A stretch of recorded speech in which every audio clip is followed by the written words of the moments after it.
Next up, we have Claire Thornewill. She's Digital Sustainability Lead at Cognizant Netcentric.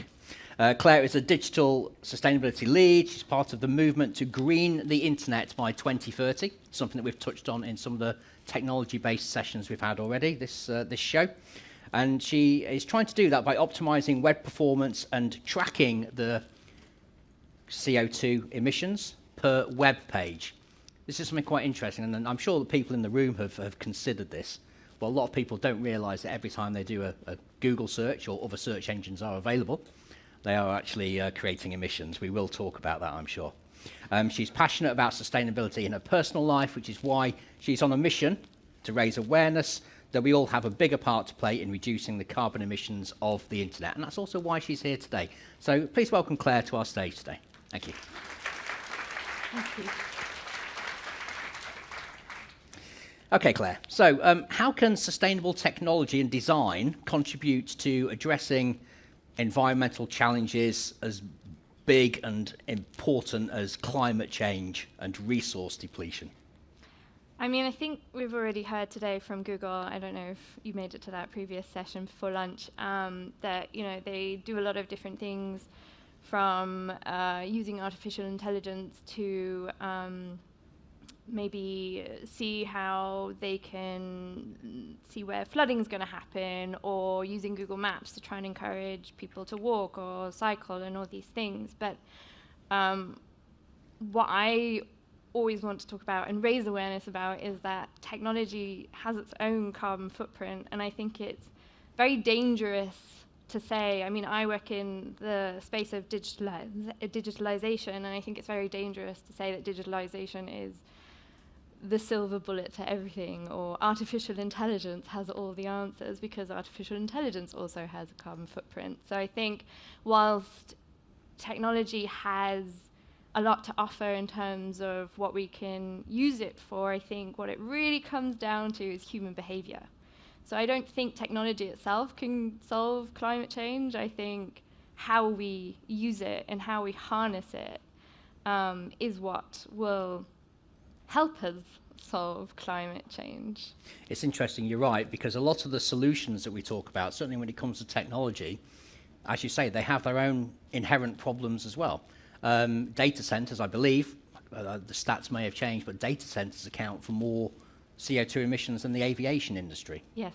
And obviously everyone in the room probably thinks that the aviation industry is this Big polluter and emitter, exactly, big naughty business. But while every time you're sat on your phone, and I can see a few people doing that now, you're creating these emissions, and those phones and the internet and everything we use requires these data centers, and more of these are being built all of the time. And it's only going to become a bigger portion, I imagine, of emissions. Maybe you've got some latest data on that. Yeah, I mean, I think if you consider the IT industry, it does produce 4% of global emissions. And like you said, the aviation industry, we're looking at 1.9% of global greenhouse gas emissions. So the IT industry does produce more, but that's broken down into multiple things. You're looking at software and you're looking at hardware. I predominantly look at software, so I actually look at quite a niche part of it, and it's specifically at websites, but software itself also produces carbon emissions because it sits in the data centers, and I think that's a big thing that we have to consider and know. Yes, a lot of the hyperscalers talk about how they are using green energy, and there are some. I mean, we did hear about Google using the 24/7 carbon-free energy, but there are some that they offset or they buy credits, which at the end of the day, the carbon emissions are going into the atmosphere, whether they offset or not. Mm. So this is something that I like to talk about, which I think when we're talking about technology, people are like, yeah, it's so good, we can use it for this and we can use it for that. But I think there is a dark side that a lot of people don't consider, and that's, for example, data centers. I mean, it's only recent that in the city of Montevideo in Uruguay, that they had a state of emergency because they didn't have drinking water for their citizens. At the same time, Google is about to set up a data center there that uses up so much water. So I think there's also going to be, a situation where we're going to have to say, okay, well, are we going to use water for running the internet or our technology, or are we going to provide it to our citizens? And I think these are big topics that are definitely coming in the future. How far in the future? You got me worried now. I think it's fair in some places. It's already here. And I think, I think it was in Puerto Rico, there was a situation where they had a hurricane and they didn't have electricity anymore, but the data centers did because they had their backup generators. And then you're looking at, okay, yes, you can argue a lot of the safety teams needed to be able to communicate with one another over the internet, yes, but at the same time, there are decisions that have to be made that's about saving lives, whether they have electricity or not, or saving lives, for the rescue team. So I think there are a lot of hard decisions coming. Always hard decisions. Yes. So how do you actually measure these digital emissions? I think it's very complex. Oh, good. Again, like I said, on one side you have the hardware, and hardware, usually what you're looking at is 80% of the emissions already happen in production. So the other 20% is when we are using our phones, our devices. For example, if you open a website, your phone has to download all the images and text and videos, whatever else is on the website. This drains your battery, which means that you have to then go charge your battery. So that's kind of one side of it. On the other side of it is obviously the production of the hardware, where it takes a lot of water, it takes a lot of resources. We're also looking at, uses a lot of rare metals to produce all our devices, which, there's a social side of that as well. How are these things mined? A lot of the time not sustainably and not socially well. Give it to us in some kind of context or some numbers then. So let's say, for instance, I visited a well-known short video platform website. What kind of emissions are we talking about here? Give me sort of context. I could probably break it down for you with a web page better than a video. So if you're looking at an average web page across the internet is 2.2 megabytes. Believe me, I have seen way bigger. There are smaller ones. And usually, if you have about 1,000 visitors per month, which is, again, very much average, we have clients who have 90 million page views a year.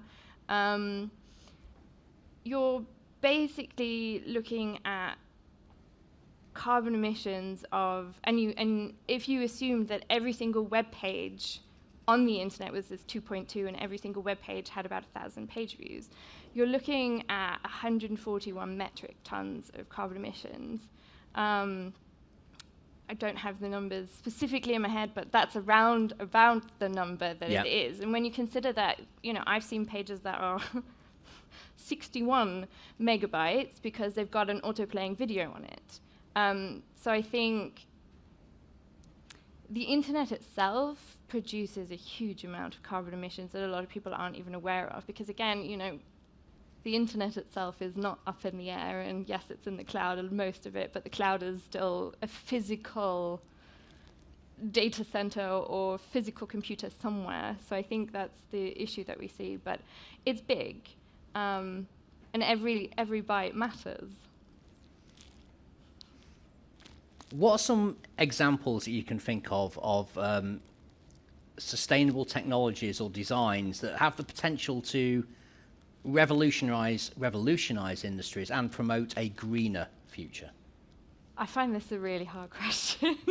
I thought a lot about it. I think, again, it comes down to human behavior. I think artificial intelligence has huge potential, but I also see that humanity, in some places at the moment, lots of people are using it as a toy, which I don't think has the potential to save climate change. But I think it has its place and it has its space. But I just think it's really comes down to how we as humans use these technologies. And I think at the moment, climate change is not pressing enough for a lot of people, and therefore they don't consider how to use them or how we design things. I mean, in websites, we talk about how you design something. If you have an auto-playing video on your homepage, I mean, firstly, it's not good for the user experience. There's a lot of data that says that. But at the same time, you're sucking up energy from your consumer, which has an ethical side to it as well. I'm making you watch a video that you don't necessarily want to. It's sucking up your data plan, and it's sucking up your electricity. I'm making the assumption that you have the money to pay for both. So it's also quite exclusive when we design things like that. So I think in websites as well, there's an ethical side to it. But yeah, I really think it always comes down to how we use things. There's so much technology out there. I mean, plastic was a fantastic innovation at the time. Now look at us. And I think technology, when we innovate, I think we always have to consider the unintended consequences. And I think until now we haven't done that enough. And technology is no different. There are so many unintended consequences that are already happening that we haven't considered. And, you know, technology needs its hardware. We can't run our software without the hardware. And hardware, again, it needs all the raw materials that are in a finite world. So we can say that technology is going to solve all our problems, but it's still, technology is still finite because we only have finite resources. There's a sobering thought. Okay, so let's say that people in here maybe are representing a company or consultancy or have their own website. Can you give us some best practice when it comes to making that website as green or sustainable or low emissions as possible? Like you mentioned, for instance, not having the auto-playing video. What else could people do to their websites to improve their sustainability credentials?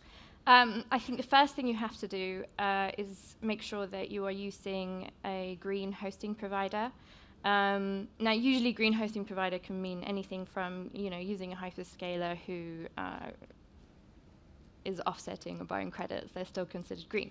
So I would suggest make sure that you find a provider that's actually using reusable energy, renewable energy, and make sure you know where the location is, because a lot of the hyperscalers are situated in Dublin, and we know that Ireland doesn't have a particularly green grid, unfortunately, and I think part of that is actually down to the fact that all the data centers are sitting there sucking up all the renewable energy. But I think the first thing and the lowest hanging fruit that you can do is change your hosting provider to a green host. And then the second is really consider your content. At the end of the day, stock images don't really help your cause. So please just get rid of your stock images. Don't put in auto-playing videos because, again, you're taking that choice from the consumers. I can just urge you that whatever you do, make it sustainable by design. So depending on what you need to do and what you want to do, yes, if you have an auto-playing video because that is the one thing that's going to convert your users and your customers, then yes, I think it's important. We're not going to tell you to not put it there. But if it's just there because it's cool and everybody else is doing it, and that's currently the trend on websites, then reconsider it. So I think the best practice is really to consider, do I really need this? Does that need to be there? Do I really need to put that online right now? And, you know, you have different weights for different things. Videos are the heaviest, and images and text doesn't really carry much. I mean, there's the phrase that was it? An image says 1,000 words. Well, actually, 1,000 words does better than an image online, right? It has less weight. So maybe consider using more text rather than an image that's a stock image that, again, sometimes doesn't really have any additional value. Yeah. And is there any kind of like accreditation or scoring or anything like that that you could say, well, I'm a green certified website, for instance? Do those kind of things exist? Yes, they do. So first and foremost, I would say there's the Green Web Foundation. They actually have a database where you can go on and you can find green hosting providers. And they also have like a little sticker, so you can put in your website, you can put it in there, and then they'll produce you a little sticker that you can put at the bottom of your or wherever you actually like on your website somewhere. There's also website carbon calculator, which you can use as well. They also have a little snippet that you can put into your into your website. It also tells you that how many carbon emissions you're producing per page view, and it will also tell you if you're 80% cleaner than other websites. So those are the two big ones, I would say, probably the pioneers in this field, specifically for websites. And then there's EcoGrader, which you can also use to check your carbon emissions, and it will tell you where you can optimize your website.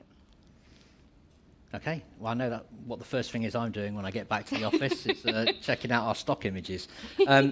Really interesting session. We don't have time for any questions, I'm afraid, but I'm sure Claire will be around or available via LinkedIn or other websites if you want to reach out to her. For now, thank you so much, Claire. Thank you. Thank you.